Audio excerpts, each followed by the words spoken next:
जय हिंद मेरे दोस्तों।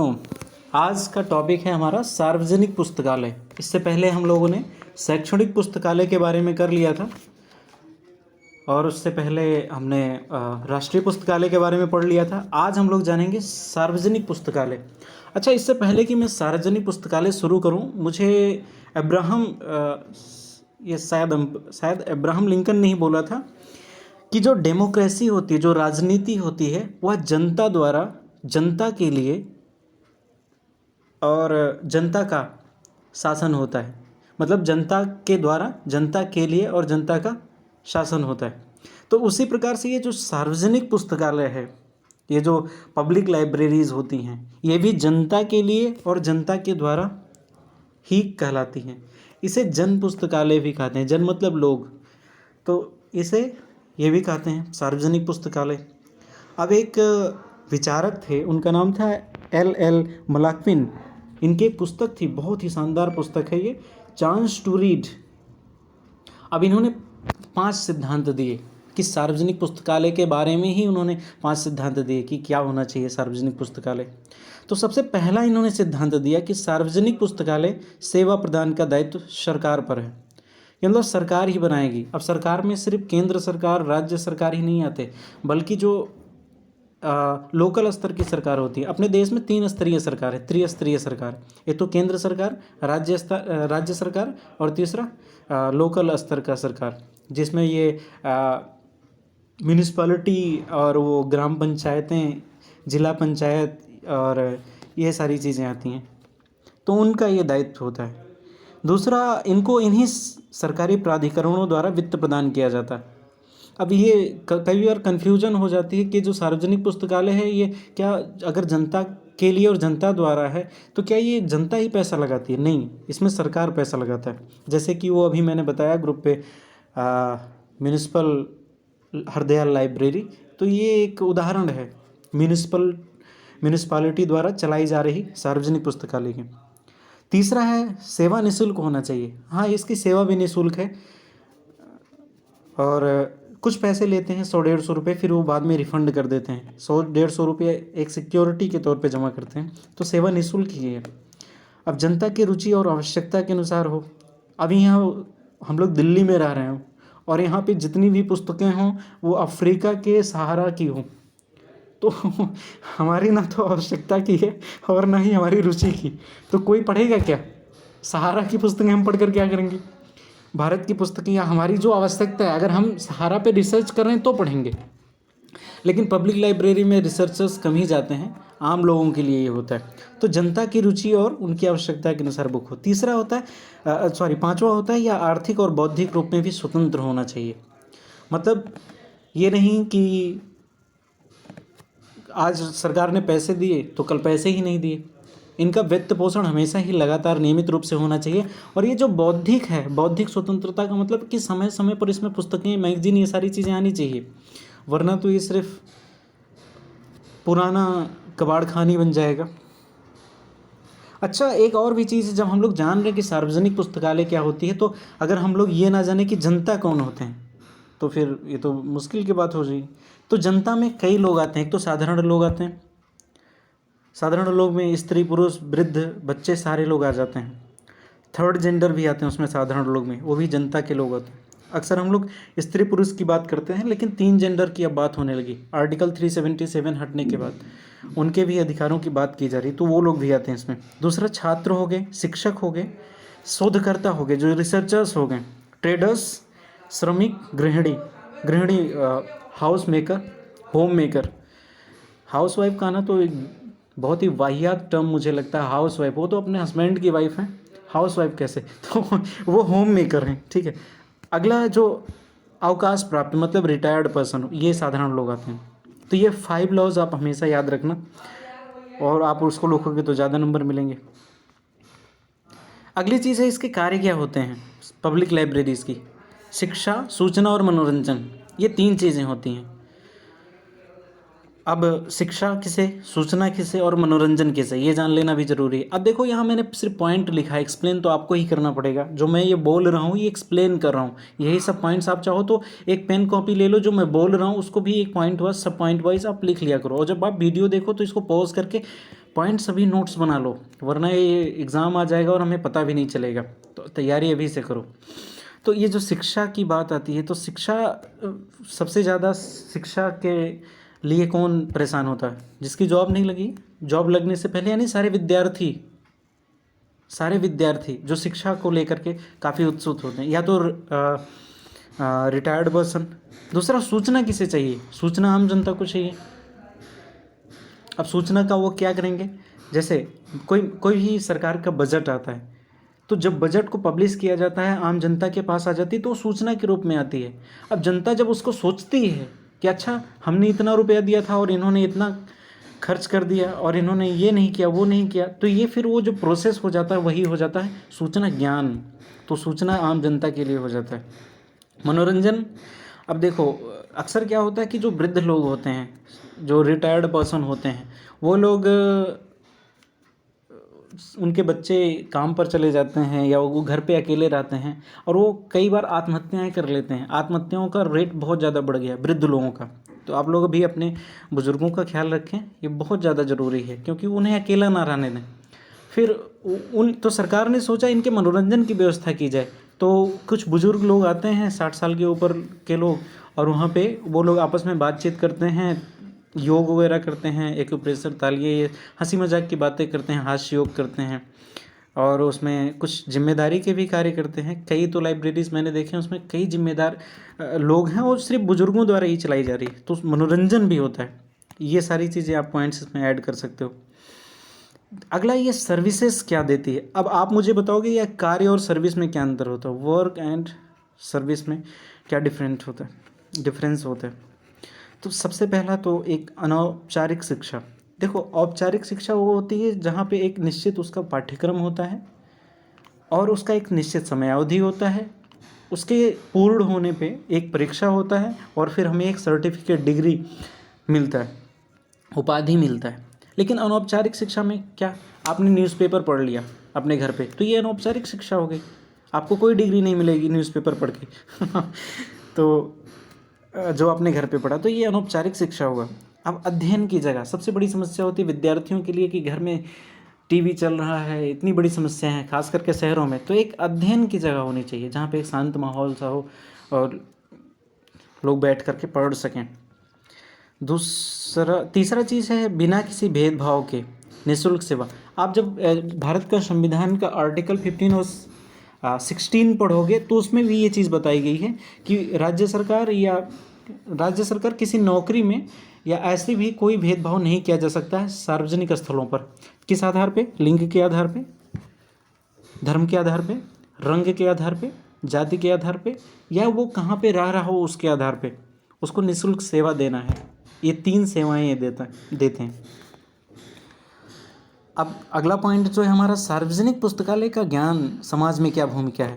अभी एक वीडियो मैंने अपलोड कर दिया है, तो उसमें बताया गया कि ज्ञान समाज क्या होता है। अब ज्ञान समाज का इसमें प्रयोग हो गया, इसीलिए मैंने ये वीडियो थोड़ा लेट बनाया कि ज्ञान समाज का वीडियो आप लोगों को समझ में आ जाए, फिर इसको मैं बनाता हूँ। तो मुझे उम्मीद है कि आपको ज्ञान समाज पता है। तो सार्वजनिक पुस्तकालय का ज्ञान समाज में क्या भूमिका होता है। अब देखो, जो ज्ञान होता है हमेशा सार्वजनिक होता है, किसी के और एक और भी चीज़ है कि ज्ञान को जितना बांटा जाए उतना ही बढ़ता है। पैसे बांट दोगे ख़त्म हो जाएंगे, लेकिन जो ज्ञान है ना, वो जितना बांटोगे उतना ही बढ़ेगा। ये एक बहुत ही अच्छी मेथड है। अगर आपको कुछ भी लर्न करना है, कुछ भी याद करना हमेशा के लिए, बस किसी को पढ़ा दो उस चीज़ को याद करने के लिए, हमेशा के लिए याद हो जाएगा। इसीलिए कई विद्यार्थी ट्यूशन वगैरह भी करते हैं। तो ज्ञान हमेशा सार्वजनिक होता है, किसी एक व्यक्ति का नहीं होता है। अब इसकी भूमिका सबसे पहले शिक्षा में, अब शिक्षा में सबसे पहली भूमिका में क्या होता है? स्वाध्याय। विद्यार्थियों को तो यहाँ स्कूल में, कॉलेज में, विश्वविद्यालय में तो पढ़ा दिया जाता है उनके सिलेबस के हिसाब से, लेकिन जब उन्हें सेल्फ स्टडी की बात आती है, सेल्फ एजुकेशन की बात आती है, तो उन्हें किसी लाइब्रेरी का सहारा लेना पड़ सकता है। यह लाइब्रेरी एक महत्वपूर्ण भूमिका निभाती है स्वाध्याय के लिए। सूचना में सभी के लिए सूचना की उपलब्धता या मानवाधिकारों की प्राप्ति में दायित्व निभाता है। अच्छा, एक और भी चीज़ है मानवाधिकार, इसके बारे में आप लोग बताना कि मानवाधिकार क्या होता है। तो मानवाधिकार जो होता है, जो मनुष्य, अच्छा मैं बता देता हूँ, आप लोग भी सर्च करना, जो मनुष्य को जन्मजात प्राप्त होते हैं, जैसे शुद्ध हवा, पानी पीना, खाना, रहने की जगह, ये कई चीज़ें मानवाधिकार हैं। कोई आपको गाली नहीं दे सकता, कोई आपका अपमान नहीं कर सकता, कोई आपको परेशान नहीं कर सकता, कोई आपको एक गलत उपाधि नहीं दे सकता है। ये सारी चीज़ें मानवाधिकार है। अगर आपको कोई गाली दे, परेशान करे, तो आप मानवाधिकार आयोग में जा सकते हो कि इनकी वजह से हमारा मान हानि हुआ। अब तो कोर्ट में मान हानि का भी केस दायर किया जाता है। तो आपको भी अलर्ट रहना, किसी को परेशान नहीं करना। तो ये मानवाधिकार का उल्लंघन होगा अगर आप किसी को परेशान कर रहे हो। तो सभी के लिए सूचना की उपलब्धता, अगर हम किसी को सूचना दे देते हैं तो ये भी मानवाधिकार का रक्षण है। उनका अधिकार है कि उन्हें सूचना मिलनी चाहिए। सांस्कृतिक समृद्धता, कल्चरल इनरिचमेंट, सभी के लिए सूचना व ज्ञान की उपलब्धता होनी चाहिए और यह साक्षरता के साथ ज्ञानवर्धन में सहायता करता है। अच्छा, आप लोगों को पता है कि साक्षरता और शिक्षा में क्या अंतर है? साक्षरता मतलब होता है कि 7 साल से ऊपर का कोई भी व्यक्ति, ठीक है, 7 साल से ऊपर का कोई भी व्यक्ति, भारत की मैं बता रहा हूँ, जो किसी एक भाषा को पढ़ना, लिखना और समझना जानता हो, सिर्फ एक भाषा को, तो साक्षर है। अगर कोई न्यूज़पेपर पढ़ लेता, अपना नाम लिख लेता है, पढ़ लेता है, तो साक्षर हो गया। लेकिन शिक्षित, जो अपने जीवन में उन सारे विषयों को जो उसे पढ़ाया जाता है वो उतार ले, उसको बोलते हैं शिक्षित। तो मुझे साक्षर ज़्यादा मिलते हैं, शिक्षित बहुत कम मिलते हैं। तो इससे क्या होता है, जब ढेर सारी पुस्तकें रहेंगी, सूचना ढेर सारी उपलब्ध रहेंगी, तो लोग पढ़ेंगे, तो उन्हें ज्ञान होगा। ओह, ऐसा था। अब गीता पढ़ने के बाद तो मुझे पता ही नहीं था कि ये आत्मा और आत्मा और शरीर क्या होता है। भगवान श्री कृष्ण उसमें बोलते हैं, नैनम छिंदन्ति शस्त्राणि नैनम दहति पावका ना चैनम क्लेद्यन्त्यापो ना शोषयति मारुता। मतलब आत्मा को ना तो कोई शस्त्र काट सकता, ना तो वायु सुखा सकती है, ना तो जल भिगो सकता है, ना तो अग्नि जला सकती है। तो अब मुझे ज्ञान हुआ जब मैंने पढ़ा, ये मेरे पाठ्यक्रम में तो कभी नहीं था। तो इसी प्रकार से जब हमारे पास सूचनाएं और पुस्तकें उपलब्ध रहेंगी तो हमारी जो सांस्कृतिक समृद्धता है, अब लाइब्रेरी में मान लो पुस्तक रखी हुई है प्रेमचंद के बारे में, हमने उसको पढ़ा तो पता चला कि उस ज़माने में हमारी संस्कृति कैसी थी। हम यहाँ पे बैठे हुए हैं और हमने तमिलनाडु की पुस्तक पढ़ ली, तो पता चला कि तमिलनाडु के लोग ऐसे होते हैं, इस तरह से कपड़े पहनते हैं, इस तरह से बोलते हैं। तो इससे हमारी सांस्कृतिक समृद्धता होती है और जागरूकता भी फैलती है। जागरूकता इस महीने में कि किसी भी टॉपिक पे आपको कोई मिसगाइड नहीं कर सकता। अब मुझे पता है कि योग क्या होता है, तो मुझे कोई बेवकूफ़ नहीं बना सकता है, क्योंकि मैं योग ना सिर्फ करता हूँ, मैं सिखाता भी हूँ। तो मुझे कोई बेवकूफ़ नहीं बना सकता कि योग क्या होता है। तो इसको मैंने अपने जीवन में उतारा। यही होता है ज्ञान। सबसे जो निचले स्तर का होता है वो साक्षरता होता है, फिर उसके ऊपर का जो स्तर होता है वो शिक्षा होता है, और फिर सबसे ऊपर का होता है ज्ञान। अगला चीज़ है आर्थिक विकास। अब अगर हर देश का ये होता है कि वहाँ के जो लोग हैं, वहाँ के जो व्यक्ति हैं, वो सिर्फ छोटे मोटे कार्य ना करें, वो एक बड़ा कार्य करें। हम नहीं सोचते कि हमारे देश में एमएनसीज़ हों, हमारे देश की एमएनसीज़ हों, जैसे टाटा हो गया, इन्फोसिस हो गया, ऐसी एमएनसीज़ हों। तो स्टार्टअप देखो, पेटीएम वगैरह, अभी ढेर सारे ऐप्स ये इन लोगों ने स्टार्ट किए। तो ये छोटे स्तर से लेकर बड़े स्तर तक जाते हैं। तो ये कैसे हुआ? और उसके बाद ये इन्हीं सारी चीज़ों से हुआ। जब छोटी छोटी सूचनाएं उनके पास आई, उनके पास छोटी सूचना आई कि प्रधानमंत्री ने शुरू किया मेक इन इंडिया का प्रोग्राम, स्टार्टअप इंडिया का प्रोग्राम। तब उनके मन में आओ क्यों ना हम ये शुरू करें, तब उन्होंने ये शुरू किया। तो ये इन्फॉर्मेशन बहुत ज़्यादा ज़रूरी है, सूचना ज़रूरी है। अब देखो कृषि में सूचना बहुत ज़्यादा ज़रूरी है, तो इसीलिए सरकार ने क्या किया कि वो किसान टीवी शुरू कर दिया, या फ़ोन का भी सुविधा है, किसान उस पर फ़ोन कर सकते हैं। अब ये सारी चीज़ें किसानों को कौन बताएगा कि आपके लिए ये सुविधा है? ऐसी लाइब्रेरीज, जब वहाँ किसानों के बच्चे जाएंगे या किसान खुद भी जाएंगे तो जानकारी उन्हें मिलेगी। दूसरा विनिर्माण मतलब होता है मैन्युफैक्चरिंग। अब भारत में कोयला कितना होता है, भारत के किस जगह पे कोयला पाया जाता है, स्टील कैसे बनाया जाता है, इन सारी चीज़ों के बारे में अगर हमने जानकारी ले लिया तो फिर आगे हम कुछ भी बना सकते हैं। अब मेडिसिन हो गया, मेडिसिन अभी कोरोना काल में बनाना हुआ, तो हमें पता चला कि हम ढेर सारी कच्चा माल चीन से आयात करते थे, तब हम बना पाते थे। तो जब हमारे पास सूचना रहेगी कहाँ से क्या हमें मिलेगा, तभी तो हम बना पाएंगे भाई। अगला चीज़ पर्यटन।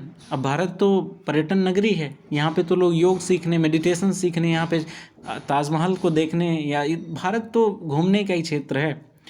हर क्षेत्र, हर जगह भारत में घूमने का है, पर्यटन क्षेत्र है।